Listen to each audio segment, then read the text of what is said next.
La gifle claqua dans le café comme un coup de tonnerre. La tasse vibra, la conversation mourut. Et Jeanne Morel, 76 ans, tomba lourdement sur le carrelage froid.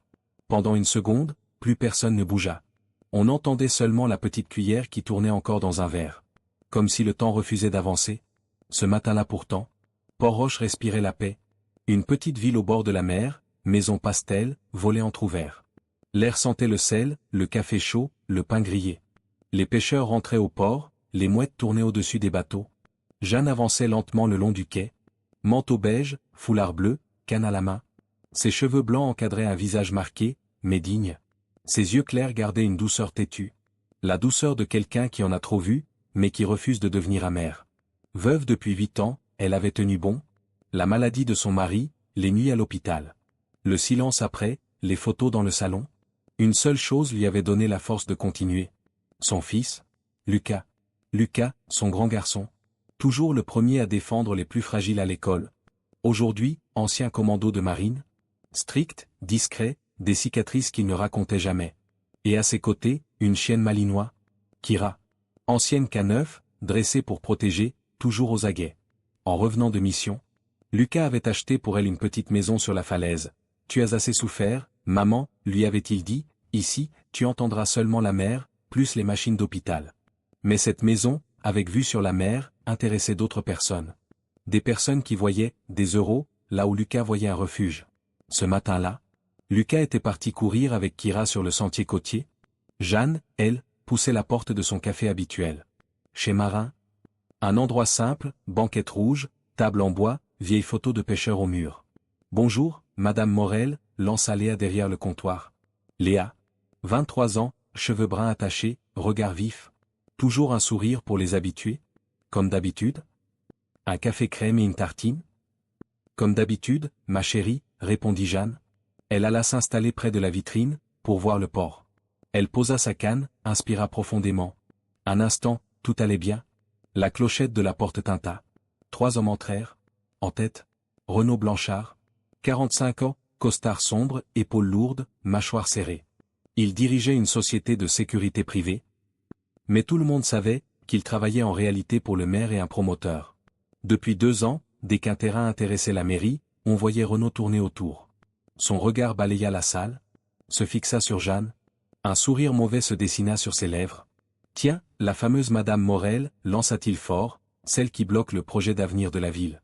Léa sentit son ventre se nouer. Elle connaissait ce ton. Elle posa discrètement son téléphone derrière une pile de tasses. Appuya sur enregistrer. Le cadrage n'était pas parfait, mais on voyait bien la table de Jeanne et le dos de Renaud. Il s'approcha, ses 2 acolytes derrière lui. Le brouhaha du café baissa. Les conversations devinrent des murmures. Alors, madame, commença-t-il, toujours décidé à laisser votre vieille maison pourrir, au lieu de la vendre? On pourrait construire un magnifique complexe de bien-être, des emplois, des touristes. Jeanne serra ses doigts sur sa tasse. La porcelaine était chaude, ça l'aidait à rester calme. La maison de la falaise, dit-elle, c'est le dernier cadeau de mon fils, elle n'est pas à vendre. Renaud ricana. Votre fils, le soldat? Il croit peut-être qu'il fait la loi ici? Ici, c'est nous qui décidons de l'avenir de Port-Roche. Il posa ses mains à plat sur la table, pencha son visage à quelques centimètres de celui de Jeanne. Vous avez reçu nos offres, continua-t-il, vous savez qu'on peut aussi rendre la vie compliquée. Jeanne sentit son cœur accélérer. Elle pensa à Lucas, à ce qu'il lui avait dit. Si quelqu'un te menace, maman, tu ne t'excuses pas, tu tiens tête. Elle inspira, redressa légèrement le menton. La vie a déjà été assez compliquée pour moi, dit-elle, je ne vendrai pas, ni aujourd'hui, ni demain. Un silence tendu s'abattit sur le café. Quelqu'un reposa sa tasse, un peu trop fort. Le visage de Renaud se durcit. Ses joues rougirent. Sa voix monta. Tu te prends pour qui, vieille? Lança-t-il soudain, on essaie d'être gentil, et toi, tu nous humilies, devant tout le monde? Jeanne se leva, en s'aidant de la table. Elle voulait simplement sortir. Laisser ce poison derrière elle. Excusez-moi, dit-elle, je vais finir mon café, chez moi. Elle contourna la table. Renaud, par réflexe, par orgueil, se plaça devant elle. Et dans un geste brutal, plus bête que réfléchi, il leva la main. Sa paume frappa la joue de Jeanne. Pas de sang, pas de hurlement. Juste, ce bruit sec. Et le corps fragilisé de la vieille femme, qui bascula en arrière. Sa canne glissa. Jeanne tomba sur le carrelage. Une douleur sourde remonta dans son dos. Un, choqué, parcourut la salle. Personne ne bougea. Personne, sauf le téléphone de Léa, qui filmait tout, en silence. La clochette tinta de nouveau. La porte s'ouvrit. Un courant d'air chargé d'embrun entra. À l'entrée, un homme aux épaules larges et un berger malinois au regard d'acier venait de s'arrêter net. À l'entrée, un homme aux épaules larges et un berger malinois au regard d'acier venait de s'arrêter net. Lucas reconnut d'abord, la silhouette au sol. Le manteau beige, la canne renversée. Puis la rougeur, sur la joue de sa mère. Le temps, se contracta. Toutes ces années de mission revinrent d'un coup. Pas de panique. Observer, analyser, agir. Kira, garde, murmura-t-il. La chienne se mit aussitôt en mouvement. Pas en courant, pas en aboyant. Elle avança, lente, précise. Se plaça devant Jeanne. Entre elle et Renaud. Les oreilles dressées, les yeux fixés sur l'homme. Un grondement grave monta de sa poitrine. Pas un cri. Un avertissement. Lucas traversa la salle. Chaque pas, maîtrisé. Pas un mot, pas un geste de trop. Il s'agenouilla près de Jeanne. Toucha doucement son épaule. « Maman, tu m'entends ? » « Ne t'inquiète pas, dit-elle en essayant de sourire, ton café va refroidir. » Il eut un léger rire, sans joie. Aida Jeanne à se redresser sur une chaise. Puis se tourna, vers Renaud. « Vous venez de frapper ma mère, dit-il calmement. Sa voix, basse, contrôlée. Mais ses yeux, froids comme la mer en hiver. C'est une histoire entre habitants, répondit Renaud en haussant les épaules. Elle provoque, elle assume. Et toi, t'es juste de passage. Je suis son fils, dit Lucas, et je ne suis plus de passage, depuis cet instant. La porte s'ouvrit encore. Cette fois, c'était le chef de la police municipale. Maurice Delma. Un uniforme un peu froissé, des gestes lents. Un homme connu pour arranger les affaires, plutôt que pour les régler. Qu'est-ce que c'est que ce cirque ? Grogna-t-il. Son regard se posa sur Jeanne, sur Renaud, sur Kira. Lucas ne le laissa pas reprendre le contrôle. Ce cirque, dit-il, c'est une agression filmée, contre ma mère. 76 ans, parce qu'elle a refusé de vendre sa maison, vous allez prendre sa plainte, maintenant, et vous allez regarder cette vidéo. Il fit signe à Léa. La jeune serveuse, tremblante, s'approcha. Montra l'écran. On voyait tout, nettement. Les mots, la gifle, la chute. Maurice pâlit. Ses yeux firent l'aller-retour entre la vidéo, et le visage fermé de Lucas. On peut régler ça calmement, tenta-t-il. Madame a trébuché, les images, ça peut se discuter. Non, répondit Jeanne, d'une voix plus forte que prévu, je n'ai pas trébuché, on m'a frappé, et je veux déposer plainte. Lucas appuya. Je vais envoyer cette vidéo, à la gendarmerie, à un avocat, et à un journaliste. Si vous égarez le dossier, tout le pays verra, comment vous protégez vos citoyens. Un silence lourd tomba. Renaud ouvrit la bouche. Kira poussa un grondement plus profond. Maurice leva la main. Ça suffit, Renaud, dit-il, va-t'en, maintenant. Ce n'était pas l'arrestation que Lucas aurait voulu. Mais c'était un premier craquement. Dans un mur qui se croyait solide. Plus tard, au poste. Jeanne signa la plainte. Le jeune gendarme qui prit sa déposition, semblait sincèrement gêné. Je vous promets, madame, dit-il, on ne pourra pas étouffer ça maintenant. Le soir, dans la maison des Falaises, la joue de Jeanne était encore un peu rouge. Lucas lui servit une tisane. Kira posa sa tête sur les genoux de la vieille femme. Elle ferma les yeux, caressa doucement le pelage court. Je ne veux pas que tu te mettes en danger, murmura Jeanne, tu as déjà assez donné pour le pays. Lucas regarda la mer sombre. Les lumières de Port-Roche, qui scintillaient en bas. Le danger, dit-il, ce serait de te laisser seul face à eux, là-bas, je protégeais des inconnus, ici, c'est toi. Quand Jeanne alla se coucher. Lucas resta dans le salon. Il ouvrit son ordinateur. Envoya la vidéo à un ancien camarade, maintenant dans une cellule d'enquête spécialisée. Puis à une journaliste locale connue pour son sérieux. Le lendemain matin, il se réveilla avec un téléphone qui vibrait sans arrêt. Messages, appels, notifications. La vidéo, que Léa avait aussi envoyée à une page d'info locale, était devenue virale. On y voyait la gifle, la chute, Kira qui s'interpose, Jeanne qui se relève, Lucas qui impose calmement la plainte. Les commentaires affluaient. On ne touche pas à nos anciens, ce fils, et ce chien, respect, qui protège ce Renaud ? Et pourquoi ? Très vite, quelqu'un retrouva le lien entre Renaud, le maire, et un promoteur. On ressortit d'anciens témoignages. Des gens qui avaient mystérieusement accepté de vendre leur maison, après des visites musclées. La journaliste, que Lucas avait contactée, publia un article détaillé. Avec chiffres, nom, date. La préfecture ne put plus rester silencieuse. Un courrier officiel partit vers Port-Roche. Une équipe extérieure de gendarmes fut envoyée. le maire reçut un appel sec. On lui annonça qu'une enquête administrative allait s'ouvrir. Et que ses décisions en matière d'urbanisme étaient suspendues. Dans la petite maison des Falaises, Jeanne tenait son téléphone, les larmes aux yeux. « Je ne comprends pas, souffla-t-elle, des gens que je ne connais même pas, prennent ma défense. » Lucas regarda Kira, puis sa mère. « Quand une injustice est filmée, dit-il doucement, elle ne reste plus enfermée dans un café, elle appartient à tous ceux qui refusent de fermer les yeux. Et cette fois, ceux qui avaient construit leur pouvoir sur la peur, allaient découvrir ce que ça fait, quand la lumière ne s'éteint plus. Et cette fois, ceux qui avaient construit leur pouvoir sur la peur, allaient découvrir ce que ça fait, quand la lumière ne s'éteint plus. Les jours suivants, la ville changea de visage. Toujours les mêmes rues, les mêmes maisons. Mais plus le même silence. Une brigade venue d'une autre région arriva discrètement. Pas de sirène. Juste des voitures banalisées, des gendarmes qui ne disaient pas on se connaît. Et qui regardaient les dossiers, vraiment. Renaud fut convoqué.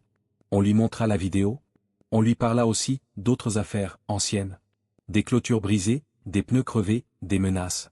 Il essaya de se défendre, puis réalisa que ceux qui le protégeaient d'habitude étaient soudain très loin.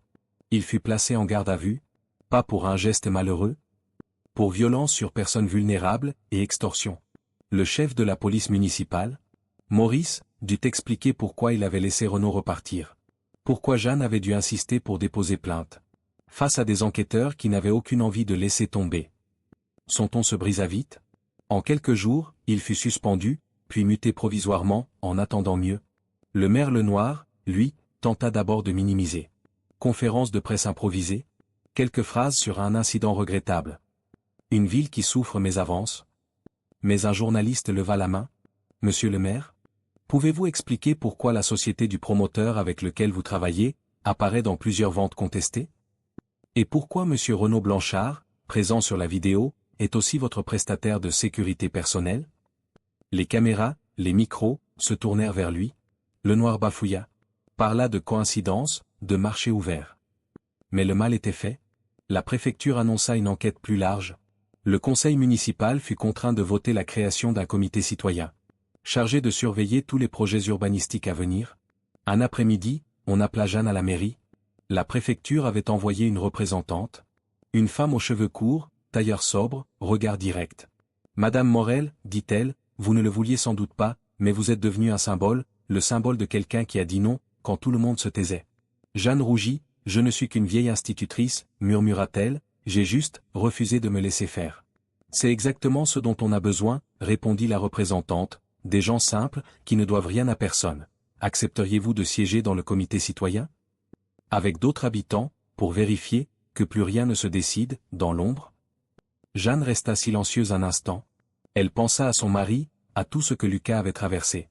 Elle pensa à la gifle, au sol froid, puis au regard de Kira, posé sur elle, au bras de son fils, qu'il avait relevé. « D'accord, dit-elle finalement, je n'ai plus l'âge de courir, mais je peux encore dire attention, quand je vois un danger. » La nouvelle se répandit vite.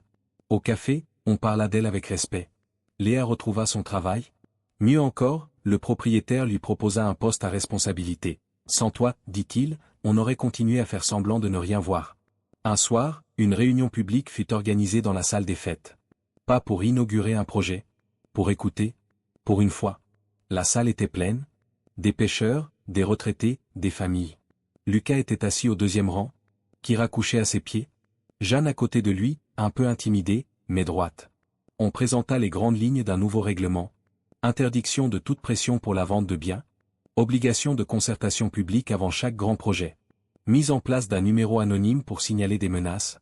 Puis on invita Jeanne à dire quelques mots. Elle se leva, s'avança jusqu'au micro. Ses mains tremblaient un peu. Jeanne n'aimait pas parler en public. Mais elle pensa au jour où elle était tombée. Et aux mains qu'il avait relevées. « Je n'ai jamais voulu être au centre de quoi que ce soit, commença-t-elle. J'aimais ma petite vie, le café du matin, la mer. Mais un jour, quelqu'un a décidé que ma maison valait plus que moi. » Elle marqua une pause. Le silence dans la salle était total. « Ce jour-là, j'ai eu peur, dit-elle, et en même temps, je me suis rappelé mes élèves, quand je leur disais. Si tu vois une injustice, tu ne regardes pas tes chaussures, tu lèves la main. Alors j'ai levé la main, pour moi, pour une fois. » Elle se tourna légèrement vers Lucas, puis vers Kira. « Mon fils m'a protégé, continua-t-elle, cette chienne aussi, mais si cette histoire a changé quelque chose, ce n'est pas parce qu'il est commando, c'est parce que vous avez regardé, partager, parler, et surtout, parce qu'on a enfin arrêté d'avoir peur, d'appeler les choses par leur nom. Les applaudissements éclatèrent. Long, sincère. Lucas se leva à son tour. On lui tendit le micro. Il respira profondément, regarda la salle, puis le fond, où quelques caméras tournaient, discrètement. Je n'ai rien d'extraordinaire à dire, commença-t-il. Dans d'autres pays, j'ai vu des choses bien pires. Là-bas, on se battait pour quelques mètres de terre, pour des routes, pour de l'eau. Ici, je pensais que ma mère pourrait enfin vivre tranquille. Il posa la main sur la tête de Kira. La chienne remua doucement la queue. Ce que j'ai compris, ces dernières semaines, dit-il, c'est qu'il ne suffit pas qu'un soldat rentre à la maison, il faut aussi que la maison soit un endroit où personne n'a le droit de frapper une vieille femme, sans que tout le monde se lève. Il rendit le micro. La salle se leva presque en même temps. Les applaudissements résonnèrent longtemps. Pas pour un héros de guerre. Mais pour une simple idée. Plus personne ne serait laissé seul face à ce genre de violence silencieuse. Quelques jours plus tard, sur la terrasse de la maison des Falaises, le soleil se couchait. Le ciel se teintait d'orange et de rose. La mer respirait doucement. Jeanne était assise dans son fauteuil préféré. Une couverture sur les genoux. Lucas à côté. Kira couchait entre deux, la tête posée sur les pieds de Jeanne. « Tu sais, dit-elle doucement, quand ton père est mort, j'ai vraiment cru que plus personne ne me relèverait si je tombais. Aujourd'hui, je sais que je me trompais. » Lucas la regarda. Les yeux brillants, malgré lui. « Ce n'est pas moi qui t'ai relevé, maman, murmura-t-il, c'est toi qui nous as obligés à regarder, à ne plus détourner les yeux. » Jeanne sourit. Passa la main dans le poil de Kira. « Promets-moi une chose, dit-elle, si un jour, tu vois quelqu'un tomber, comme moi ce jour-là, tu ne demanderas pas d'abord qui il est, tu le relèveras, et on verra le reste après. » Lucas hocha la tête. « Promis, dit-il. » La mer, en bas, emportait doucement la lumière du jour. Mais, pour une fois, la ville n'avait plus peur de ce qui se passait dans l'ombre. Et tant que des gens seraient prêts à filmer, parler, protéger. Ni les gifles, ni les menaces, ne resteraient cachés très longtemps. Comment avez-vous trouvé notre histoire? Avez-vous vécu quelque chose de similaire? Dites-le en commentaire, et n'oubliez pas de liker, partager et vous abonner.